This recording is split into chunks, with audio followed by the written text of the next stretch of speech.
Think math. 5 values are written down as 7, 2, 9, 3, 5. The middle is the third slot, so should we take 9? Put them in order and you get 2, 3, 5, 7, 9, so the real median is 5. 9 and 5 are nothing alike. What went wrong? Think about what the written order actually is. It is the order in which the data was collected. Who you happen to meet first? Which box you happen to open first?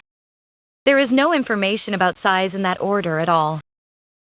So the middle slot of that list has nothing to do with size either. Look again at what the median has to satisfy. As many values below it as above it. Take 9 and there are 4 values below it and none above. Far from having the data, it was the largest value in the set. The condition is broken outright. There is a more decisive problem. Write the same data in a different order and a different value lands in the middle slot. 2, 7, 3, 9. 5 puts 3 in the middle.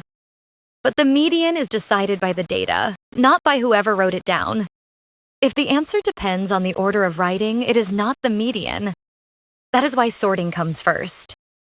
Putting the values in size order gives each of them a rank, and only then does the third slot mean the middle of the ranking.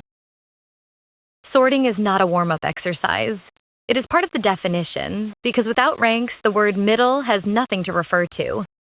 So the median is the middle of the ranking, not the middle of the list. An unsorted list carries no size information, the condition breaks, and reordering changes the answer. Next time, the mode, taking whichever value came up most often. See you in the next one. A sip of math every day, here at Think Math.